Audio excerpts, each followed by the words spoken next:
Now, my guest today walked away from the family business to pursue his dream of inspiring people and entertaining the world with his magic. He's travelled everywhere to study the art. He's performed in front of prime ministers and presidents. But he's here today specifically to talk about his new show on Netflix called Death by Magic, where he recreates tricks that have taken the lives of the world's greatest magicians.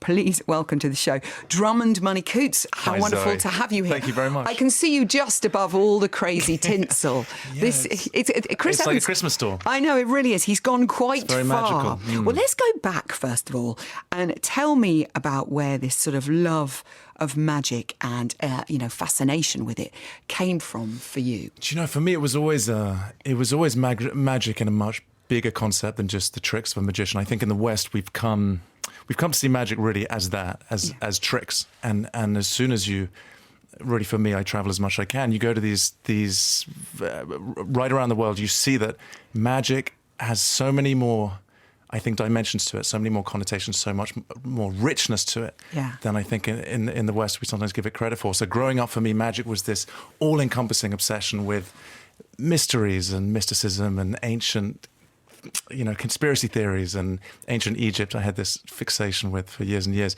And then I discovered magic. My father worked for Coutts & Co. on the Strand, and below where he worked 20 years is the oldest magic shop in the UK. And he took me there when I was 8 and he bought me the catalogue. And then I transferred all of that obsession with magic and mystery into magic tricks and the work of a magician. And then that began the journey. The journey. Yeah. And the adventure for you, which has been quite incredible. I mean, before we actually talk about the show, you have travelled all over the place, to the Far East. You've met with witch doctors in Africa. I mean, all these people that you've visited, have they been quite influential then on where you've taken? I think for sure. One's always a sort of tapestry of all the, patchwork elements that you come across. And for me, I travel as much as I can and try to seek out magic in all its different forms. And be that, as you say, mystics in the Far East or witch doctors and the more darker black magic in East Africa. Right. Again, it just plays back to that idea that magic is globally so much richer than just card tricks and whatever bits one might see on stage. And I try to seek out magic in all its forms as much as I can. Oh, God, you make it really exciting. I was reading your story. Was fantastic. Maybe just want to go and sit and read. And I love the fact that you as a young boy would be there obsessively reading about a lot of these things. Well, let's talk about the new show. Firstly, congratulations, you're on Gogglebox. Because a very nice cab driver brought me in and we got stuck in loads of traffic today. And I was talking about you and he said, I saw him on Gogglebox. I did hear. So you've been on Gogglebox. I haven't seen it yet. Life has changed. No, my forever. phone went crazy. I haven't seen it, but I hear it was on. So you've made this fantastic show, Death by Magic. Tell me a bit about where that was born.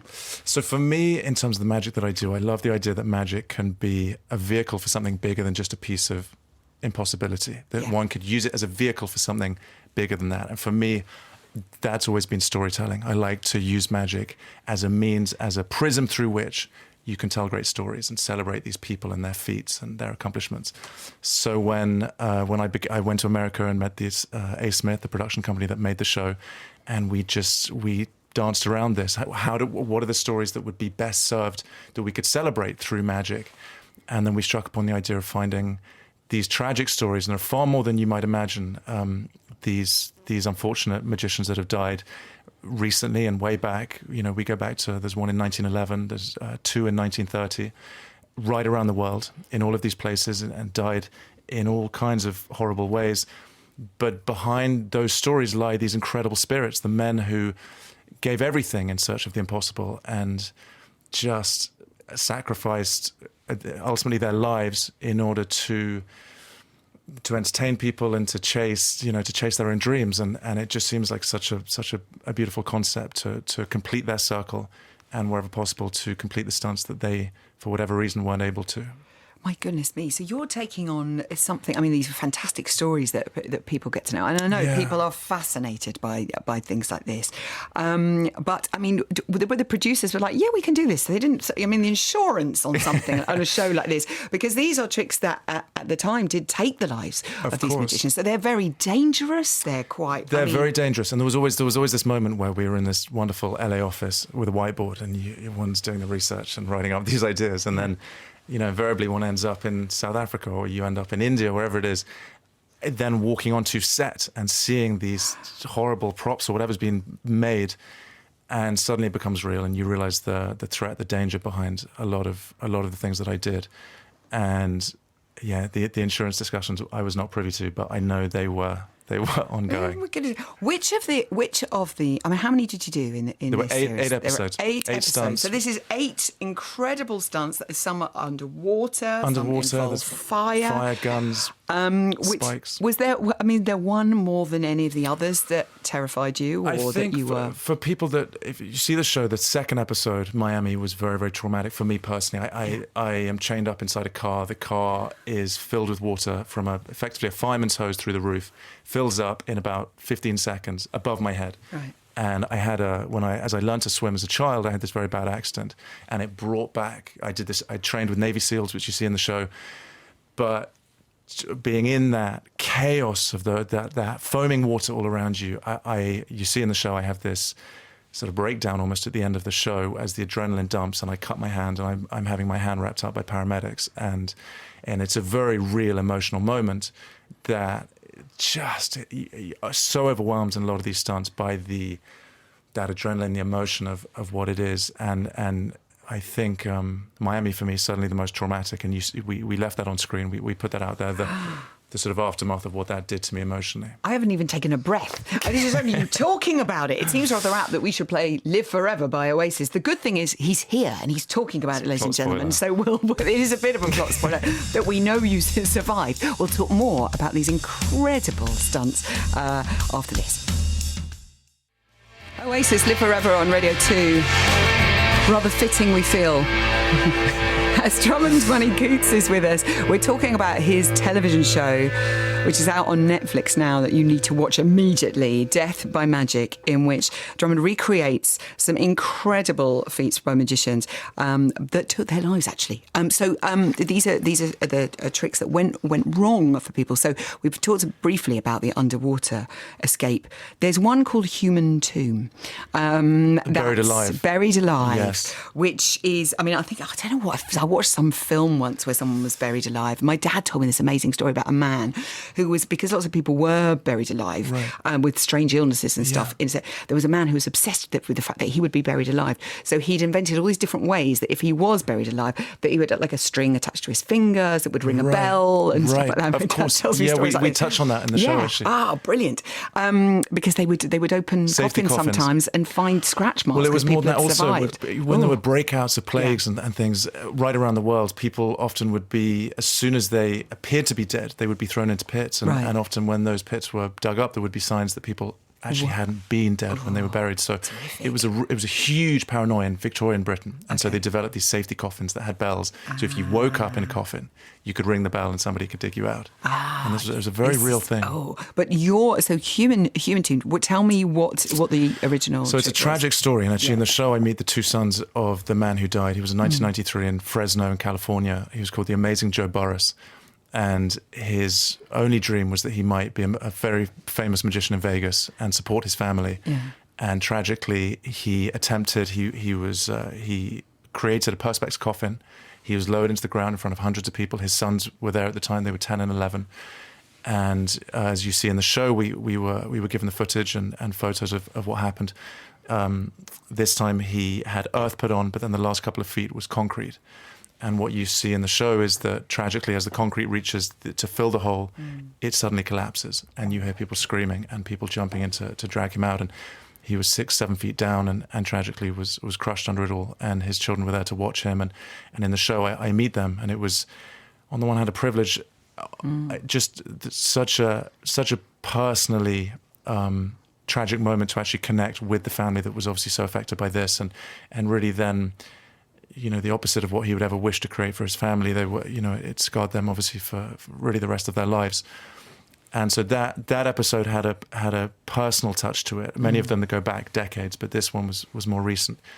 And then I recreate my own interpretation of the classic Buried Alive stunt. And you are here to tell the tale. So we need to watch the show to find out what happened. There was one involving fire as well. I mean, obviously that's going to be a huge sort of, concern. Well, fire's always incredibly unpredictable. And actually the two stunts that we had fire as an element of. We used paramedics on both of those. And the principal one was the Edinburgh stunt, which we recreated in Los Angeles. And there was a magician in 1911 called the Great Lafayette, who was at the time one of the most famous magicians in the world. And he was one of Houdini's very closest friends. Houdini gave him his dog, who was called Beauty, and they became best friends. And there's much more to the story, but tragically he died on stage in Edinburgh in a fire that killed him, many of his animals, and his cast and crew. So again, just one of the, and there's still a theatre. We visit the same theatre. It's been rebuilt, but it's on the same site. And so, again, just a story that many people wouldn't know about. But at the time, this man was a superstar. He was a global superstar. And he died on stage in this tragic fire. Do you know what? So it's wonderful. So it's more than you recreating those. It's a great history lesson, but it's also a wonderful tribute to these amazing. I think so. I've seen it like a eulogy. You know, we're celebrating these people, and there are certain cultures around the world. I like the idea that death isn't a singular event; it's a sequence of events, and the idea being that the final death is when the last person on earth forgets about you. Yeah. And I love the idea that through this show we are not only celebrating but extending the lives of these men and of their stories by retelling them to so many people, and that people can go and research all the details. It's wonderful. What do your family make of you doing things like this? They, I tell them very little. The truth is, my poor mother, I'll just give her a thumbs up when at the end of a long day. It's okay, Mum. We've wrapped on that one. It'll be fun. I bet she's thinking, please don't get a second series. Goodness me. But you do use magic in wonderful ways as well. I know you do lots for Help the Heroes. Yeah, I work with them. Yeah, absolutely. Yeah. So I magic is the most wonderful tool for good. It's such a universal language that in any way I can, I like to spread good beyond simply what it, like I say, beyond the impossibility of what it is, to use it as a tool for spreading good. I know there was a little boy in Senegal you went to visit as well, 12-year-old boy. Oh, it was adorable. So his father sent me a message and said, my son doesn't go to sleep until he watches your show. And it's moments like that, the only thing that drives him is the thought that I could serve to one boy out there a fraction of what my heroes were to me as a boy. Yeah. And I got this message, and so on.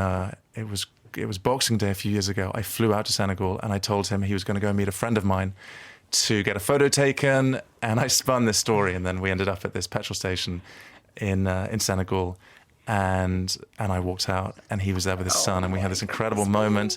And then he got all his friends and family, and I did a show for all of them in his house, and just moments like this that, one could never really wish to dream of. What an incredible thing to do. Also, you were once a casino croupier, so I'm imagining nobody invites you round at Christmas for a game of poker. No, it's a tragic truth. It comes with the territory. If anyone is going to do any car games, you're not going to be involved. So what's next? The series is on Netflix now, Death by Magic. Will you do more, or what's the next plan? The plan is to do more ways to die. Yeah. There are more stories. Unfortunately, there are more stories. Many things to explore. I've been skydiving. Actually, insurance, it was too expensive to qualify on production. Yeah. So as soon as we finished production, I went to qualify as a skydiver. So I've done 32 jumps, and that is very much lining up a future stunt, which would hang on a minute, would blend it all together. So I do hope your mother is not listening to the show. No. She'll be like, "That's it. You're coming home for Christmas, and that is it." Drummond, it's absolutely wonderful to meet you. Zoe, an incredible show. Keep on with this amazing work you do. Death by Magic is on Netflix now. Wishing you and the family a merry Christmas, and stay safe for goodness sake. Do my best. Thank you, my love.